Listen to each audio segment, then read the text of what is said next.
Hi, my name is Jarrett Pullen. I'm a veterinarian and a farrier, and we're up here at CSU. So today I'm going to discuss the types of horseshoes that we'll use and the types of characteristics that they change. There's about 7 main characteristics that you can alter with any type of footwear. So instead of when someone asks me, what type of shoe should I put on this, or what type of pad will work best with this, I prefer to think about it as what do we need to change and what's going to best to make that change. So those 7 characteristics are going to be protection, support, traction, angle and balance, breakover, gait alteration, and concussion. Today we're going to mainly talk about 6 of them. We're going to take away the gait alteration as that's not going to be pertinent to this topic. From this side of the table, we have some very simple steel horseshoes. This is what we'd call a rim shoe. So this will provide some level of traction just by elevating the foot off the ground, protecting the hoof wall, as well as quite a bit of traction. You can see it has a rim shoe. It'll collect dirt and it'll be able to bite into the ground and give that horse a little bit more stability on the substrate. Here's another simple steel shoe. This one doesn't have the full rim that goes around it. It'll be nailed on and we're able to give a little more protection. This is obviously for a larger horse. Neither one of these shoes had any clips, so they're just attached with nails. Here's another steel shoe, very similar to the other. And this has side clips. This will help hold that shoe on the foot. It takes away some of the lateral shift. When we come over to here, now we're getting into aluminum shoes. These shoes end up having maybe a little more therapeutic benefit. So along with the protection that this shoe will have, it also has some breakover changes. So these 3 tabs you can see, those are also clips, just like here, except they're not folded up yet. Your farrier can adjust those and cut them off if needed. But when we look at this shoe on the ground, how it'll alter, the horse is able to break over forward as well as break over side to side a lot easier. That's taken away some of the leverage. When we look at that in comparison to the more simple steel shoe, the breakover isn't there. The horse has to use their toe. And that's not a bad thing, but it just adds a little bit more leverage. We go over to the next aluminum shoe I have on here. This is actually a full rocker. So again, with the tabs for the clips and the protection that simply goes around the perimeter of the foot, it adds some different type of breakover. Quite a bit of leverage reduction, as you can see, as it'll rocker back and forth. And that's why they call this a rocker shoe or a roller motion shoe. You know, most of these shoes were put on with nails. The aluminum shoes, you can directly glue them on with a specific farrier adhesive that you'll put on the bottom of the foot. This is a different type of glue-on shoe. This is what we'd refer to as an indirect glue-on shoe, where we'll use the same adhesive, but we'll put it around the cuff.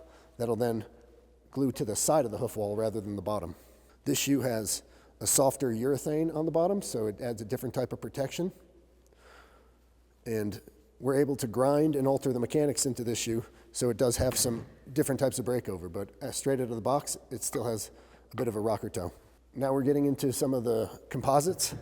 Here's a plastic shoe with a steel wire in it that allows it to flex some, and it gives it some of that natural hoof flexion that the natural horse foot has.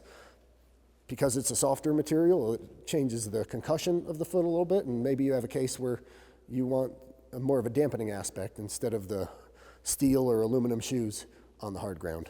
This is more of a clog aspect. So in this case, when you think about the different characteristics, it adds a lot of protection as it covers the entire foot. It supports the outside as well as the center of the shoe. So we can refer to this as a center loading shoe. So it gives quite a bit of frog support. As far as angle and balance, it gives a small amount of wedge and the horse is able to adjust depending on where they put their weight. When we look at breakover, there's extreme amount of breakover forward as well as medial-laterally. So we'd refer to this as an omnidirectional breakover shoe. This is made out of 2 different types of composite. We have a softer center section to really take away some of the concussion on the ground and a more firm upper portion. This type of shoe can be nailed on, it can be cast on, it can be glued on, it can be indirect glued on with a similar cuff as I showed before. There's a lot of different ways to get this shoe on. Another type of composite would just be a solid plastic shoe. Obviously, when we're looking at this shoe, it adds quite a bit of wedge. That's for more of a therapeutic benefit. Certain types of pathologies, you're going to want different levels of wedge. This shoe is able to be glued on. It has a large cuff, so it can be indirectly glued on. It gives a ton of protection, as the bottom of the foot will be completely covered, as well as the frog will be supported.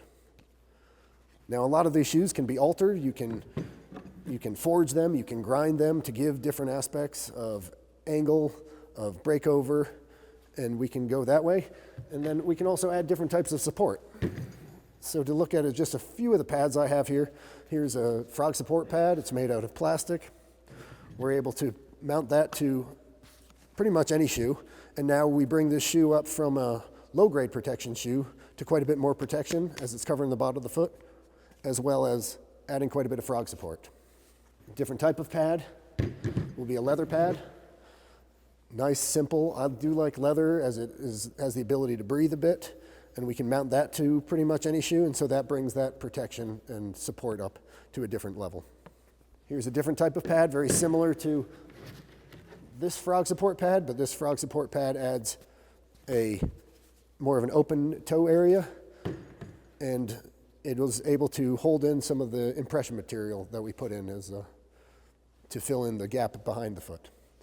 A lot of these pads come in different wedges and different flats and different sizes, but you're able to modify them to fit a lot of the different types of shoes, and a lot of these shoes you're able to modify in order to gain whatever type of characteristics you're looking for. So sometimes you're looking for more breakover, sometimes less, sometimes more angle, and it just gives you that option. So it's more important to think about what your horse needs and how to do it than an individual type of shoe that you're looking for.